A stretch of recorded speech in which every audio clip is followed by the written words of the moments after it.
boys and girls, this is Vadim.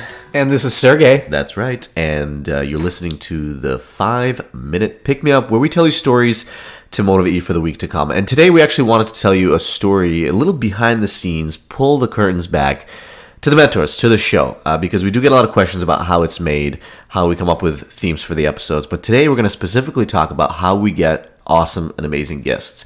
Well, the short answer is we get great guests primarily through referrals, through friends, other entrepreneurs that we know, coworkers, and the like. That's right. Larry Petretti, that episode that we had early on about starting a business after 50. Evan Stites Clayton, the founder of Teespring. That was an introduction through a coworker of mine. Jillian Morris, we have coming up in an episode in a couple of weeks, the founder of a very successful travel app called Hitlist. So we actually just had her on the show this morning. So you were recording this literally right after that.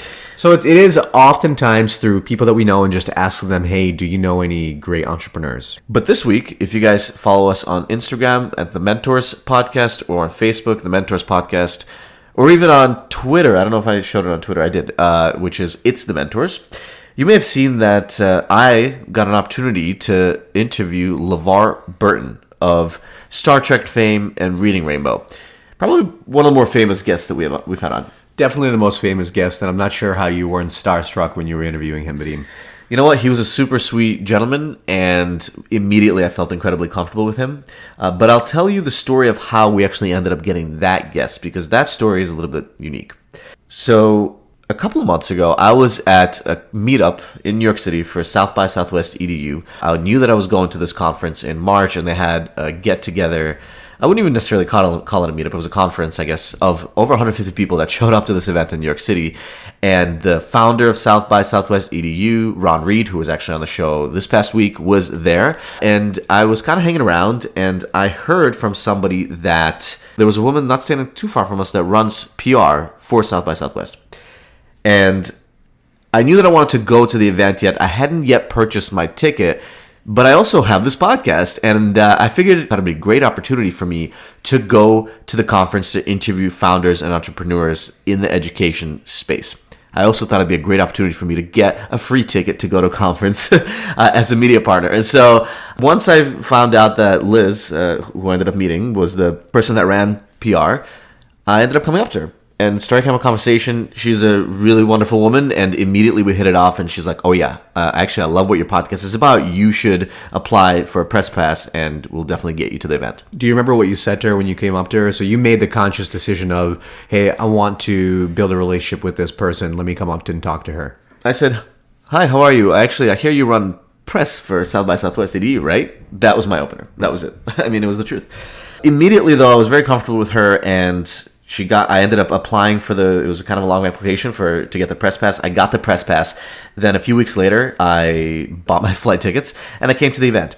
And I actually saw Liz right away when I got to the conference. And of course, we said hello to each other. It was kind of the first day, or right before the first day. It was a Sunday this past week. And I confirmed that I was going to go to the press happy hour at 5 o'clock the next day. We kind of left it at that. But I also told her that I'm going to be interviewing entrepreneurs, and feel free to send anybody my way. And so the next day, I actually get an email saying, can you interview Ron, who runs the conference? And I said, sure, of course, come on over. And we did the interview with Ron. It was awesome. Please check it out.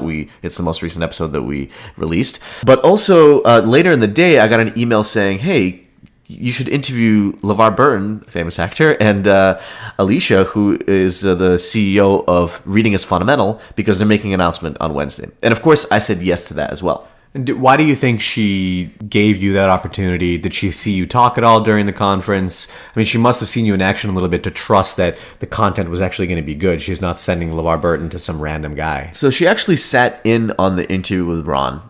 So that was probably my test. And so it went really well. Ron was super easy to talk to, really sweet gentleman as well.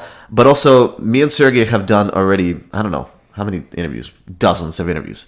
And so when I sit and do an interview with an entrepreneur or founder, I get into my element very quickly. Now it's like I'm in the zone. It's my flow. Some engineers can call it a flow state that you're in.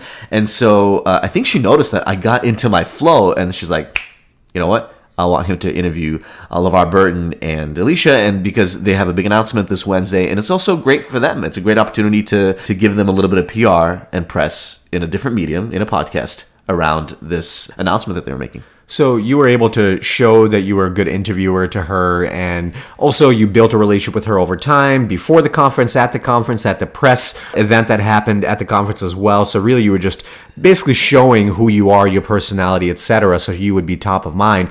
And then you got this opportunity, and you, I don't think you took it lightly. You were going to make sure that it was a good, valuable experience for Mr. Burton. So how did you do that? So I did a few things. First of all, the day of the interview, I knew the interview was going to happen at 3:30, and in the morning I got on the phone with Liz and we kind of talked through the whole thing to make sure that I'm fully prepared. I also knew that LeVar and Alicia were doing an interview on stage in front of a big audience at around 2 o'clock, and I figured, okay, this is great. This is something I need to go to make sure that I learn as much as possible and get as much context as possible in terms of what they're talking about to be fully prepared. And that was a great idea, because when I got to the event, by the way, there was a really long line to get in, and I almost didn't get in. I had to strongly force my way through to actually get on the floor. Well, what happened there? So you needed to be at this LeVar Burton interview so you can get some context for yours. But how did you get in? You said there was a long line? There was a long line to get in, and I got there 15 minutes early. I thought it'd be fine, but I was already kind of late. It was completely almost full. And I wanted to get in there to record also some of the interview that they were doing on stage to get a little bit of context for the episode that we're going to release on Wednesday that I'm editing over the next few days. And basically, I told the woman at the front that I need to get through. And she said, no, you need to talk to my boss. And I said, no, I need to get through and get this interview recorded because I'm actually interviewing the people that are presenting here right after this. And I ended up essentially just kind of walking through and taking a seat because I knew that I had to be there. So you didn't take no for an answer. I think she told you to talk to her boss or something. You were like, I don't have time for this. I'm the press and I'm interviewing him. And I think by being somewhat forceful, you got your way? I mean, look, the day before I had interviewed the founder of the whole conference, and he told me, if you need anything, let me know. So I knew that if push came to shove and they wanted to confirm with him, I would get him on the phone and they'd get me in. But it never got there. Well, there you go. So you ended up having a great interview. I'm excited to share with folks on Wednesday with LeVar Burton. But that's how we get good guests, is that we build relationships with people. We ask for referrals. But I think the most important thing is we make sure that the guests that we do get have a great experience so that referrals happen more easily. So if you take anything away from this 5-minute pick-me-up, is that the current client relationship that you have or the current partner relationship that you have is really important. Nurture it, maintain it. And then also don't forget to ask for things, because ultimately Vadim got it because he asked to get those referrals. Exactly. Hopefully this motivates you for the week to come, and we'll see you on Wednesday with LeVar Burton and Alicia Levy.